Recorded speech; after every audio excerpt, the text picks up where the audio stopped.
Well, hello everybody. It's Dr. Drake 63 here again today. I want to thank you for joining me here on my YouTube channel. I hope you're having a great day. The topic of my discussion today is what I consider to be the ultimate everyday carry concealed, whether it's in the waistband, whether it's in your pocket, whether it's in your truck center console, high capacity 9mm pistol. It's the Glock Generation 5 19. And basically, so no suspense there today, guys. I don't want to leave you in suspense at all. But I do want to talk about what I consider to be its strong points. A good portion of this video, I'm just going to show you pretty much every pistol that I've had that I actually photographed that I'm kind of comparing this to. Why is that important? It's real important because the internet is flooded with opinions of people, especially about things like Glocks, who haven't owned any other firearms except perhaps the Glock that they have. These folks are called fanboys, and I definitely don't want to be associated with people who spend their time doing things like coloring the stamped markings on their slide and things of that nature, or getting weird designs, things like that.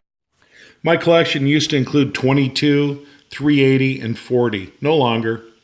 Here's an old clunky 9mm Smith & Wesson. I liked it, but it was big, bulky, low capacity. Ruger SR40. No. Here you can just see, I liked the black guns for a long time, but really migrated for everyday carry to the CZ-P07. It was a great gun, loved it, shot great, bulky, bulky, bulky. Here's the CZ-75. I've done a video about that. It's a great gun. Also, I've had a lot of fun with stuff like this Dan Wesson 357. Great gun. Playing around with other things. Taurus makes decent revolvers.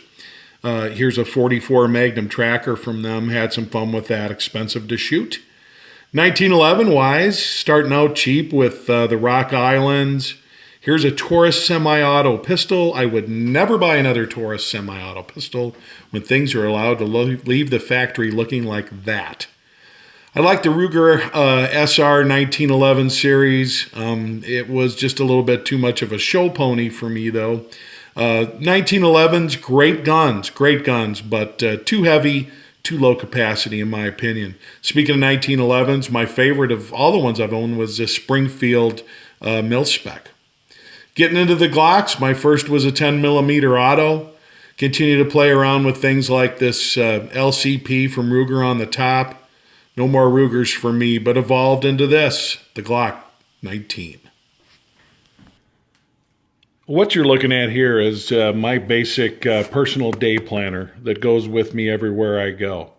And what it is it's a Glock 19 with 2 spare magazines. So I'm carrying 45 plus 1 9mm plus P Hornady Critical Defense.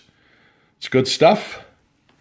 You notice that I've got this. It keeps it from moving around. It's very accessible, and this is a good way to get around in terms of the car. Now, this actually acts as what I would call an ad hoc in the waistband holster. This material on this right here, which let's check the brand name. It's an Allen, and the size is 5, okay? And it's got this kind of spiderweb finish. Super good traction on this stuff. So it can act as an in the waistband holder. You wouldn't want to do it all day, but it's not going anywhere, and I like it for that reason. In addition to that, if I am going to be carrying this in the waistband, typically I'll use this. This particular Kydex type holder is a Galco TR226 F169. I don't usually get into that kind of stuff, and with good reason it's boring. But anyway, it does the job. I'm noticing that as I get older, I don't carry in the waistband as much, and am more interested in center console, ease of access, ease of use. The only thing is I don't like to leave a firearm in my car. So, but this is a real good size for this. Again, to just to just hold this. It does protect you from having an accidental discharge with the trigger. That's always a good thing. What I think Glock gets right with the 19 in general is you've got a nice high-capacity firearm that does not take up a lot of real estate. Very, very simple lines, which, think about it. If you're going in the waistband, if you are holstering this in any way, you don't want controls protruding. And that's been my complaint with a lot of other non-Glocks that try real hard not to look like Glocks. I get that. There's only so much you can do. But in my opinion, the Glocks have the smoothest profile, which is just a simplicity issue. Takedown, forget about it. I don't have an easier firearm to take down than this one right here. I'm glad they took those finger grooves off. And I really like this mag release. Unlike some I've had, including my CZP07, it would occasionally cause the magazine to come out, whether sitting in the holster or just moving a certain way. And that's not acceptable. And that's something that I've tried to make happen with this, and I can't. Trigger, okay, guys, I know here's this whole school of thought. You don't buy a Glock, ever, without first, replacing this trigger, that spring, all that kind of stuff. Okay, whatever you want to do. This trigger is sweet.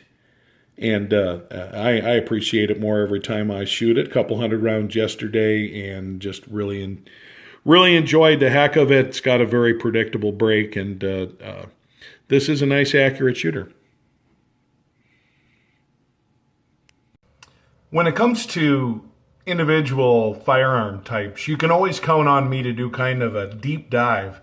And the reason for that is real simple. I don't have the opportunity to purchase a new gun every week or have one handed to me for me to do the same thing. I suppose if I wanted to do that kind of thing, I could. But instead, what you get from me is a guy who's living with his firearms. He's using his firearms to hunt, to target, shoot, everyday carry, whatever you want to talk about. And so all the opinions I'm giving you, of course, are based on experience.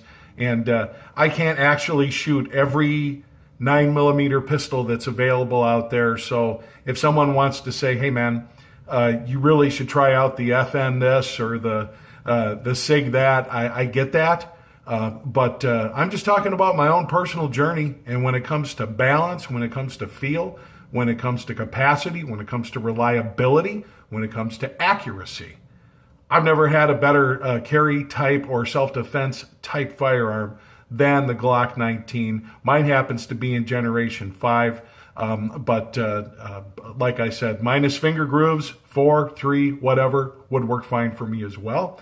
I'd like to thank you again for watching today. I'm sure a lot of you have personal favorites that you believe are way better than Glocks, or you could be like me, who spent years fighting any interest in even firing a Glock because I thought they looked really ugly. So, hey, goes to show you. Anyway, practical man's approach. I hope you enjoyed the video. I'd like to also remind you, as always, guys, please support the National Rifle Association. Can't tell you how important that is. If you believe the same way, please up or extend your membership. Thanks again. This is Dr. Drake 63 signing off.